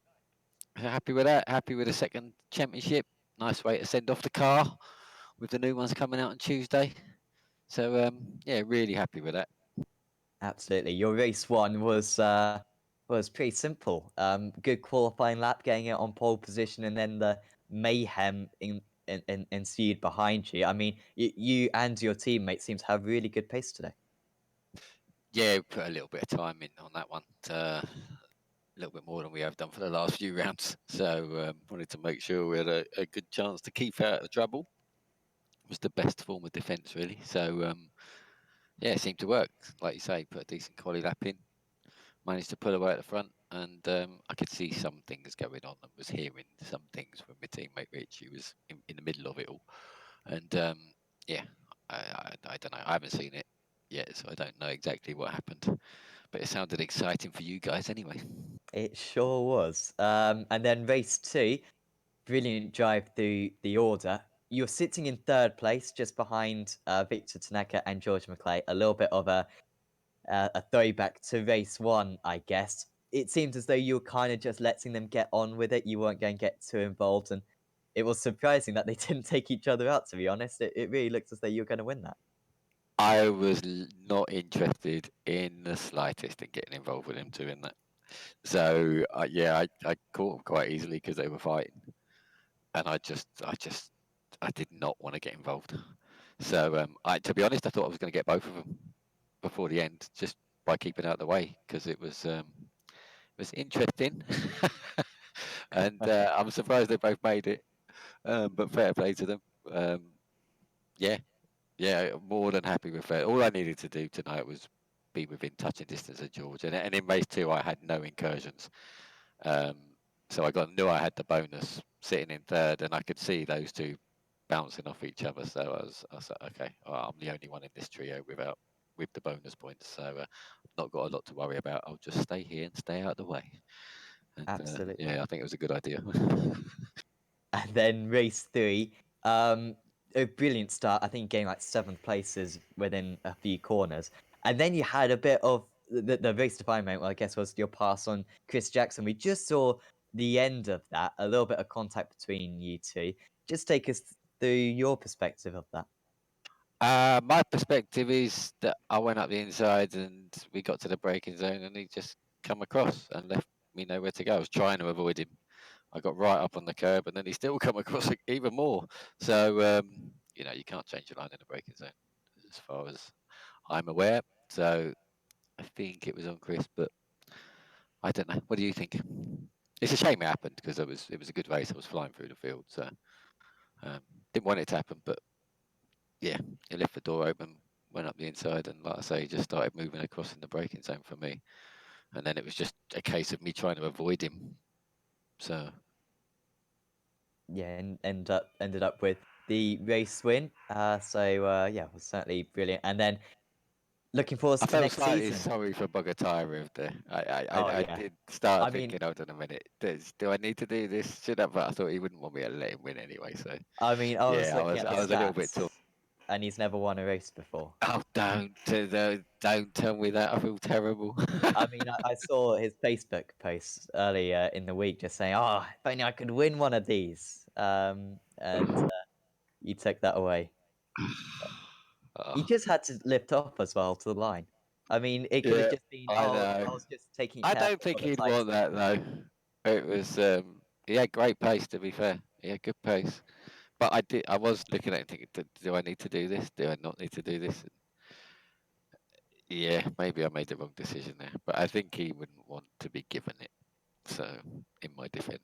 Well, we were also looking at the stats of race wins, and you are now ahead of Tony in terms of race wins in the season in this championship. You're on 32 to Tony's 31. You have been ahead of Tony before, a few rounds ago, before Tony got that Bathurst and Road Atlanta win. So maybe it was worth it, seeing that you're ahead in that stat. Ah, yeah, if I'd have known, yeah, I don't feel so bad anymore. Yeah, It's great, considering the great. new cars are coming out. And that's probably my last, well, that is the league's last race in this version of the car. So whether those stats continue or whether they start again with the new car, I don't know. But it's that's certainly a nice way to end, to have more wins than somebody of the class of Tony Klusterman is, yeah, a nice thing to have. It's not easy to come by. Absolutely. And then looking forward to next season, of course, with the new cars. Are you going to be taking parts in next season? And for XVR generally, is the V8 Supercar going to be a little bit more of importance to you guys? That's always important to us because the main thing we want, the most important thing to us is fun. And the V8 Supercar is the most fun to drive. It's as simple as that for us. So it's always right up there. It all depends on it. We will definitely be getting it Tuesday, pretty much all of us. And then it depends what the car's like because I think there's going to be quite a big change with the physics and the grip levels and this, that, and the other's got the new damage model, the new tyre model apparently. So, well, definitely the new tyre model. I think it's got the new damage model as well. It'd just be interesting to see what they've done. If as long as they haven't completely dumbed it down and made it boring to drive like a GTE, for me, just stupid amounts of grip. It's as long as they haven't done that and it's still fun to drive, then I will definitely be all over it. And obviously want to stay part of the league. I'm sure they'll be running the cars, whatever they are. Yeah, I'm sure it will be fine. I'm sure they'll be fantastic. So yeah, we can't wait to try it rather than keep guessing and wondering. Yes, absolutely. Well, we wish you the best of luck for next season. And I mean, also just a word, what are you going to be doing for the next couple of months whilst this series isn't on? Have you got any championships that you're going to get involved in? Of course, you're part of the ARL TC and the BSR TC tomorrow as well. So, yeah, Yeah, I think they're all ending pretty soon, aren't they? yeah, We've got that silly thing called Christmas coming up, which keep me busy. um, and then I'm away. Early on in January. So yeah, I got a little busy bit of time. It's nice that the racing stopped, have a little break, and like I say, get involved with the V8 on Tuesday. Yeah, just spent some time in the V8 and quite. I think we got a couple of endurance events coming up with a TCR, but I'm not entirely sure. But we'll be doing bits and pieces, and yeah, wait to see. I think there might be a Christmas special for Yeah, this there league, should the be. V8 league. So it'd be interesting to see what format Clyde decides to come up with. I suppose it depends how much cider he's had to drink when he decides to think about it. So the more the better. Get drinking, Clyde. That's a bit exciting. Definitely. Well, thanks for having a chat with us, Johnny. And before we let you go, is there anyone you'd like to thank? Well, genuinely, thanks to you guys. Both of you guys are fantastic. So thanks for all the broadcasts. I'll look forward to watching that one back. Everybody, Clyde, everybody that runs the league, Racetech, Clyde, Pete, all those chaps do a fantastic job keeping it going. XVR, all my teammates, obviously, and Simmortal. Everyone check out Simmortal, your favourite sim racing models. Fantastic company, and come up with a great thing for you there. We can get your actual sim racing car made for you. So thanks to them as well for helping us out this season. Yeah, that's about it. Well, thanks for joining us, Johnny. Thanks for playing on such a great season, and hope to see you very soon on Apex Racing TV. Thanks very much, Sam. Thanks, Marco. And just a little word to Marco.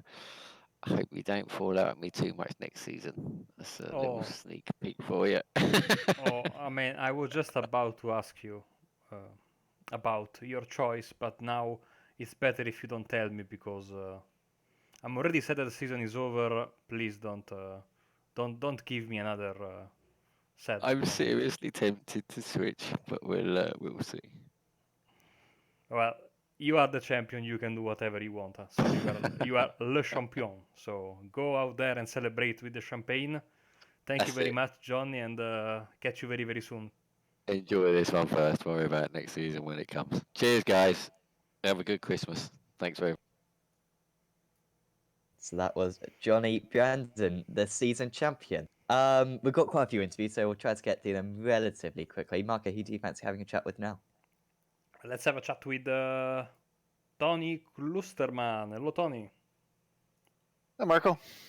So it was not going to be easy for you tonight to possibly claim the title, but in the end, it was not your best meeting. Very, very unlucky in race 1 and race 3. Yeah, it's almost better off not showing up. It was a bad week, actually. I had a computer issue and had to replace motherboard and CPU on my computer last night. So that was a bit of a panic. And then just at the end of qualifying there, our internet went down locally. So it was down for about 15 minutes and only got in to do a couple of laps and put me behind for race 2, being 18 laps down or whatever it was. And then race 3, I didn't have time to react to what happened there. It was, what can you say? Bad weekend. Yeah, and unfortunately, this one can't be dropped. But I think you're already looking forward to next season. Now I listened to the Backfire podcast last few weeks. Yeah. So yeah. Oh yeah, looking forward to the new car. I think everybody is. Yeah, I also enjoyed my award as the most annoying commentator, but for a good reason. So I am very proud, and Sam is very jealous about my award. But yeah, you guys were talking about how the quick guys are going to be quick, but there might be some surprises coming from the midfield. Some of these drivers who maybe with a new car, new tire model, that will be what was needed for them to make the jump from mid pack to top of the table contenders. I believe that's true. I think that we're going to see a little bit of a shuffle. Really good today, in qualifying. I think we had 11 cars in the 54s, which was really nice. And, 15 cars within 1 second of each other. So it just shows that guys in the league are improving all the time. And it's a level playing field on Tuesday when the new cars come out. So we'll have to see who does their homework quickly. It has been a long season. How would you describe it in just a few words? Well, I think it was a lot of fun. I think that we've got a good core group of people within our league, and for the most part, everybody's pretty respectful, and really pleased to see the progression of a number of drivers this year. So, hopefully we can carry this on for the next season coming up. Have maybe a little bit bigger grids. I think that we may get some additional folks trying to try the car out, which will be nice. So a good season overall for the league, and personally, I think I ended up third at the end of the day, and our team took the team championship. So good result there from all the guys. Everybody participated and did a good job all year. So really pleased with that. Awesome. Well, Tony, thank you very much. And before we let you go, anyone you'd like to thank? Well, thank you guys for doing the broadcasts every other week there. Racetech for sponsoring the series. Without them, it would be very difficult for us to have all the races broadcast. So thanks to them and all the guys on our team. Everybody contributes, and it's a good group of guys to be with. Thanks very much, guys. And if I don't see you before Christmas or talk to you before Christmas, have a great holiday. Awesome. Thank you very much, Tony, and catch you very, very soon. Take care. So that was Tony Kliesman, of course, former champion in this series. And some not great results today, but still won, I think, 4 races this season. So still a very good championship, 3rd place overall. Next up, we'll have a chat with the club series title winner, Gary Crofts. Gary, congratulations. That is the title for you. Yeah, you must be really pleased with that. Thanks, guys. Yeah, I am. I'm pleased to bring that one home for NQR and kick on, I hope, into the new season and get up there with these fast guys. So it's been a long season, but yeah, I'm proud to win that championship. Thank you. Definitely. I mean, it's been quite a few rounds, a long old season this, but a highlight pops out to me from your season. But what would you say the highlight was? Well, not tonight, that's for sure.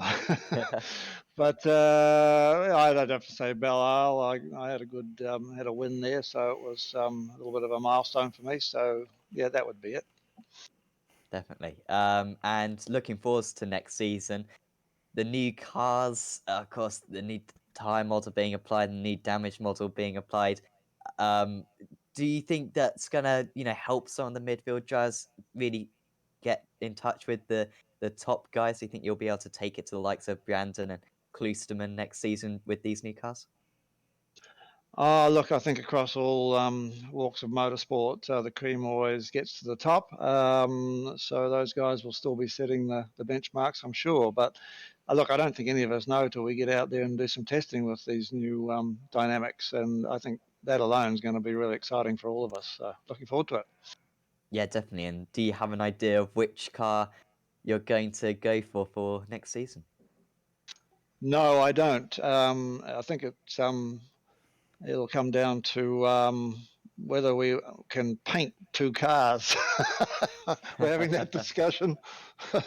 So I don't know yet. Awesome. Well, we'll hope to see you soon on Apex Racing TV again, Gary. Before we let you go, is there any shout-outs you'd like to give to anyone? Oh, look, thanks to you guys for the broadcast. It's always a treat to watch it afterwards. And for the viewers, to Racetech, yeah, big shout out to Racetech for coming on board this season. And all of the drivers in the field, to be honest, not just my teammates, all of the drivers. It's a lot of camaraderie, and well done to you all. Thank you. Thanks for having a chat with us, Gary, and yeah, best of luck for next season. Cheers, guys. Have a good Christmas. That was Gary Croft, Club Series champion. Marco, Who are we gonna have a chat with next? Let's have a chat, I'd say, with Victor Tanaka. Hello, Victor. Hello, how are you guys doing? Doing fine. How about you? Because you had an up and down night, fantastic second race, but race 1 and race 3, you were involved in a couple of unfortunate crashes, unfortunately. Yeah, so I don't know if you guys noticed, but like I tried to switch sides, for the last race because I tried the inside and I got spun, so I tried the outside, but I also got spun again. So I don't think people like sharing that piece of the track there. But when you didn't crash, you had some fantastic pace. I thought you had they overtaken you in the final in the second race, but you weren't able to pull the trigger. But how close you were to making the move for the win? Yeah, it's always tough, especially with George. He's very good defending. So and in a track like this, the most we downshift is 3 gears, so which is because the braking zones are pretty short, so it's very hard to get a move done. Um, yeah, so I always knew it would take some something special to get it done. Yeah, I tried it, left and right, up and down. It just wouldn't happen cleanly. So, but it was still good fun for sure. It has been a long season. Will you be joining in for the next one with the new cars? Absolutely, I already have my Holden livery ready. Just waiting for the new car to pop out. Awesome. Well, thank you for stepping in the booth with us. Before we let you go, anyone you'd like to thank? Just thank everybody from NQR, our team. It's been a great season. The team has done an amazing job. I think that we won the team's championship. So congrats everybody. Thank for everybody who's been working hard on making the setups. And making sure to bringing everybody else up to speed as well. And yeah, next season I'll try to contribute more to to the team and hopefully be up there more consistently. I've been struggling lately with qualifying, so starting from the back is more of a challenge. But yeah, I'll try to put more effort to next season and hopefully start ahead of everybody and maybe give Johnny a good defense of the championship. Awesome. Thank you very much, Victor, and catch you very soon. Thank you guys for the broadcast. Talk to you later. And that was Victor Tanaka. So we have 3 guys waiting. Of course, Clyde Whiting will be last but not least. And so, who are we going to pick, Sam? We're gonna have a chat with Harold Stadler now, who nearly pulled off the overtake of the century in race 1. Running in 7th place, I believe. And Harold, you were nearly up to 2nd all of a sudden. That must have been incredible to witness. Hello, everybody. Yeah, that overtake, yeah, it wouldn't be an overtake because that was by to the guys in front having a get together. So, yeah, at the end, I was lucky not to get catched by cars because I tried to get a 0 incident race. I was still in the fight with Rich for the 5th place in the championship. So yeah, that was close. Definitely. Do you think you got Richard? Do you know if you beat Richard in the championship in the end? Yeah, Clyde already calculated the top 6 of the championship, and I got him. Nice Well, one. I was in front of him before by, I think, 50 points or something, so quite close. But yeah, I got him, and he got the DNF in race 3, so that didn't help him either, and helped me a lot.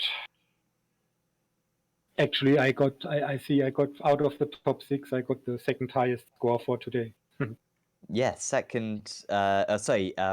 third place, fourth place, and fourth place. So Yeah, really good. Those races 2 and 3 both starting quite far down the order.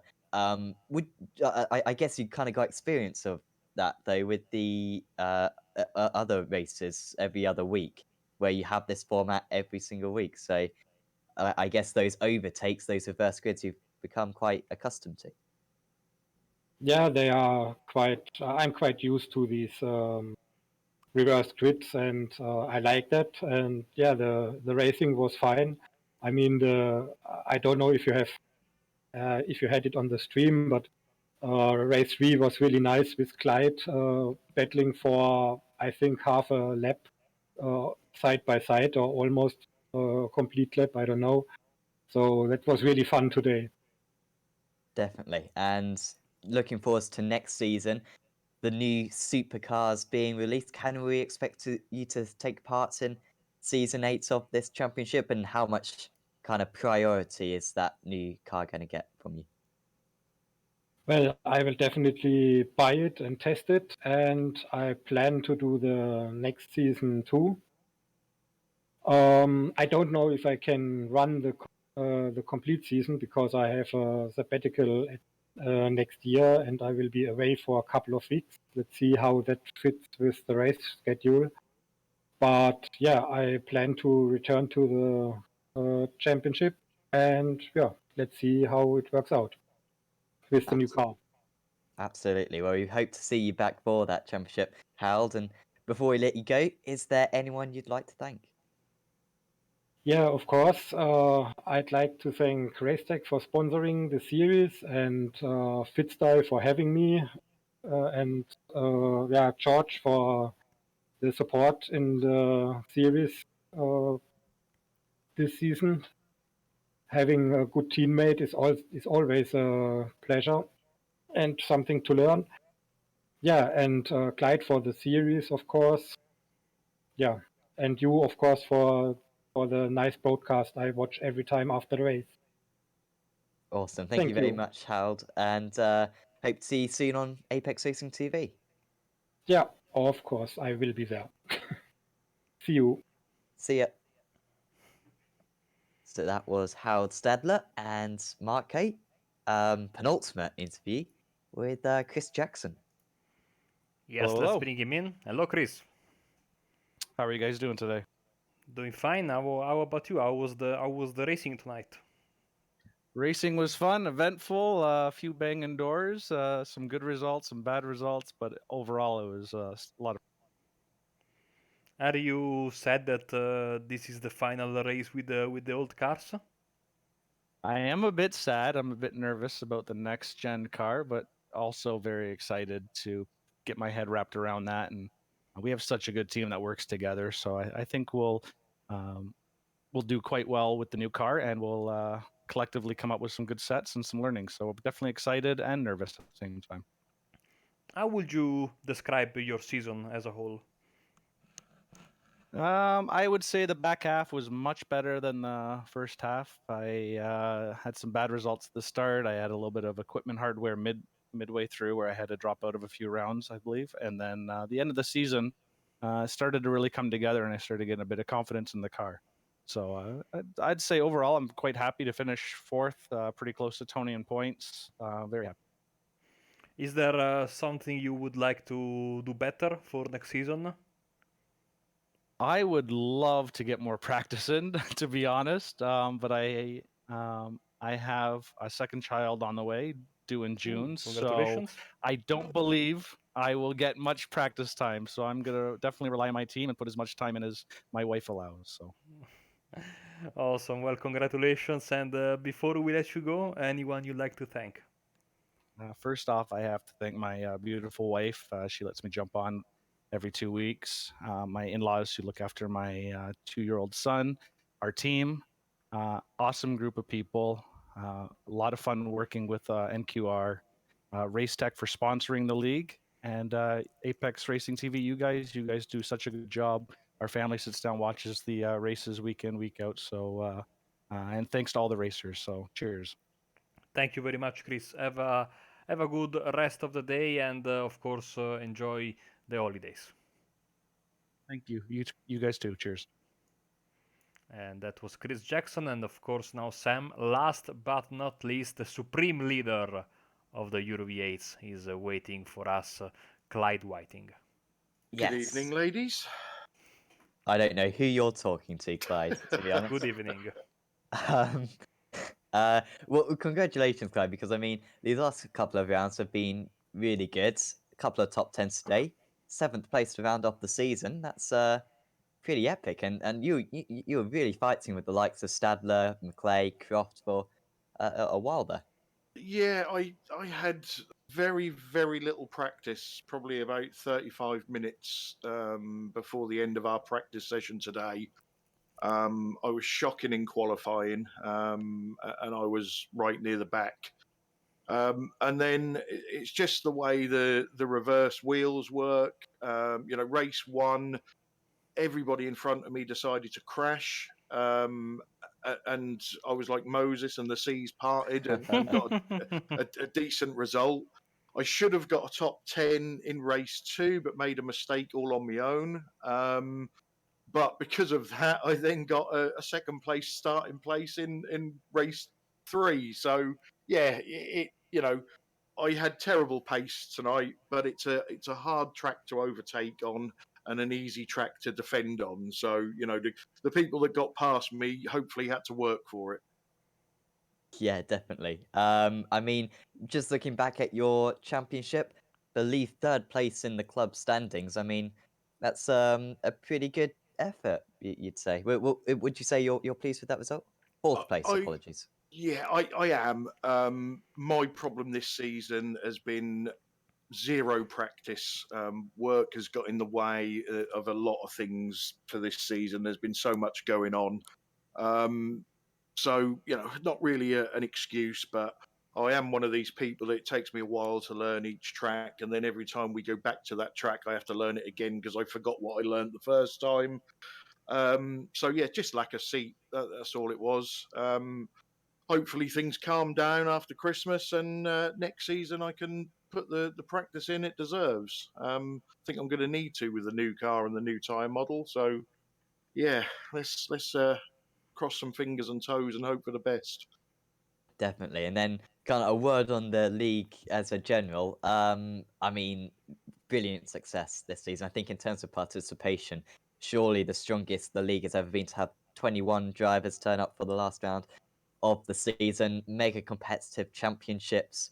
You must be really pleased with this kind of upturn in the league in the past few months.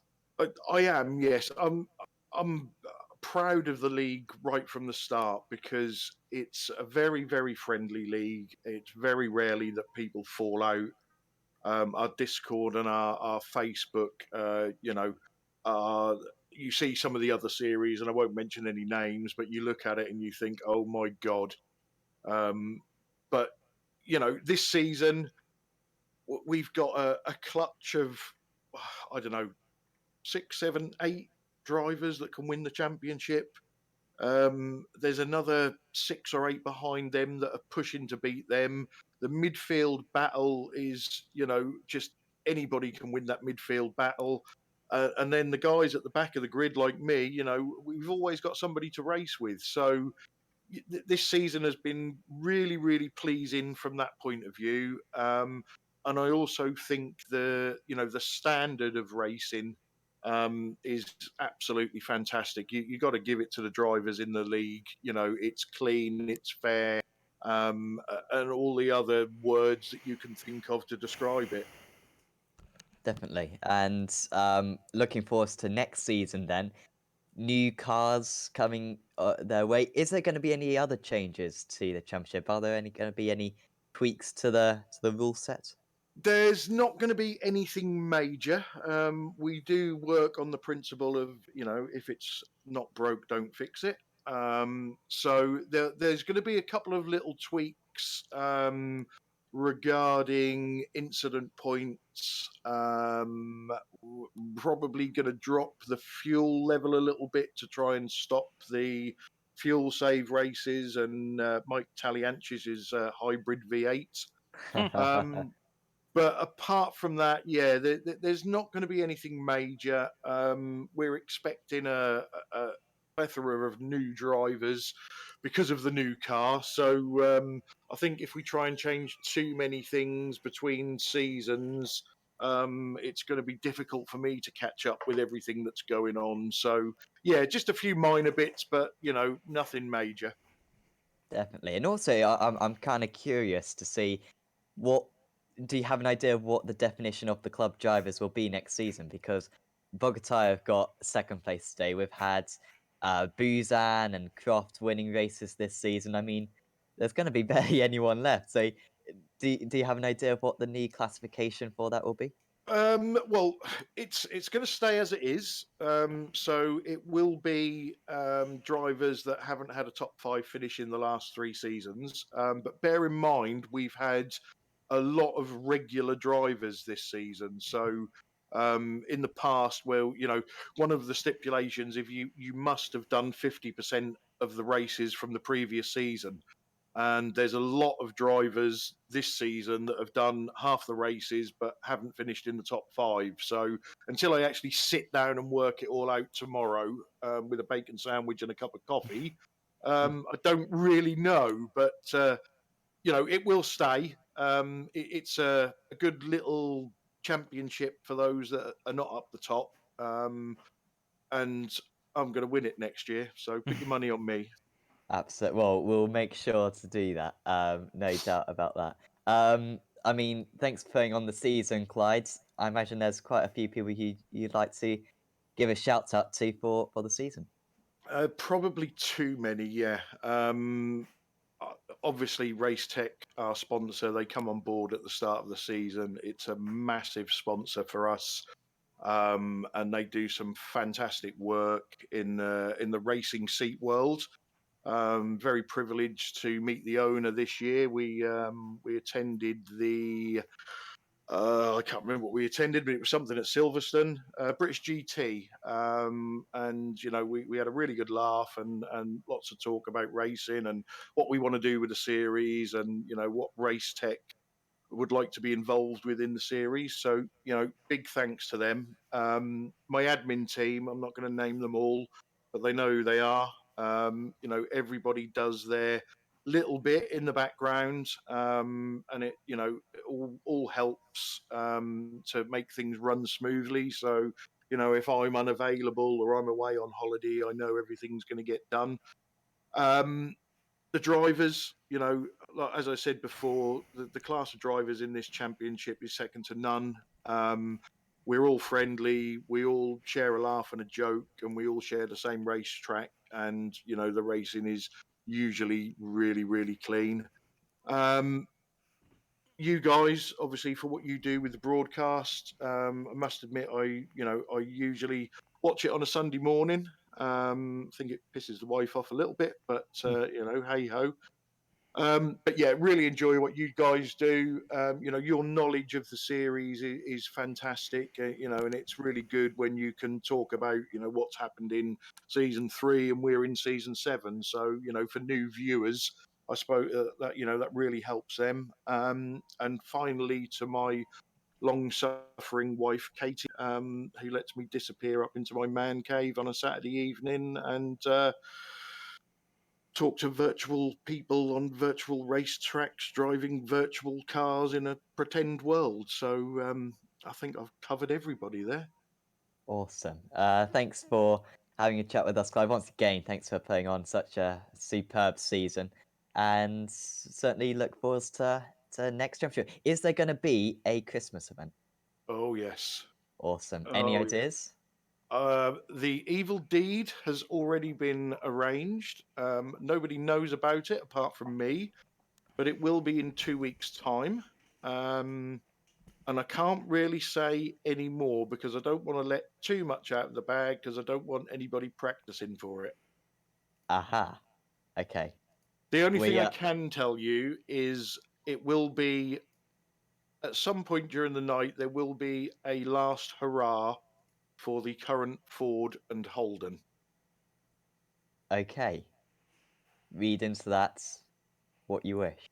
Yeah, Thanks the post will be going up early next week, so people will get to find out the details. But yeah, I'm going to try not to get drunk this year for the Christmas event, so I don't cock the scores up like I did last year. Might also help the driving, you know. Uh, Yeah, I'm not sure if you've definitely. ever tried driving without some cider in you, but I apparently it helps. I'm not sure what they're the talking about. last 2 weeks I've driven sober, so Wow. you can take what you want from that. Well, thanks for having a chat with us, Clyde, and No worries, I guys. hope Thank to you see very you back much. very soon. Yeah, see you later, guys. Good night, everybody. So that was Clyde Whiting, the season organizer, and rounding off this season 7 of the championship. Marke, just another brilliant championship. We've covered, well, I've covered pretty much from the start of season 4. You came in midway through season 4. I've seen this championship grow, and for the car to keep on getting older and older, and the format hasn't changed that much, and yet the participation, whilst new cars have come out, the participation in this race has just continued to increase. Really just shows the retainership of these drivers and the quality it is, the great community that we've got, and the entertaining racing that this league can provide. Absolutely, 100% agree with you. It has been a fantastic, fantastic season. It has been an honor and a pleasure to be a part of this championship for so long. Hopefully, we will be back next time around as well with the new cars and I would imagine a lot of new drivers joining the fray because I really, really, really love it, and it's going to be great. So thank you, of course, to everyone in Euro V8s. Thank to all the viewers who stayed with us a little bit later than usual today. You can jump into the Formula 3.5 race if you so wish. It should be halfway through already. And Sam, I think it's time to call it a day for this season 7. Yeah, I think so. So thanks to Clyde Whiting in particular. Thanks to all the other guys who help out with the league. Thanks to all the drivers for putting on an incredible show for us week in, week out. Those are the guys which really do make the entertainment for us, and certainly hope to be involved in season 8. Coming up in a couple of months' time, we certainly recommend, above anything, get involved in this championship. You can check out details of the season or of the series via v8esc.com, and you can see some sign up info. We'll also probably share some info on our Facebook page as well, Apex Racing TV. But for now, from me, from Marke, and from season 7 of the Racetech Euro V8 Supercar series, we'll say goodbye, and we'll see you next time.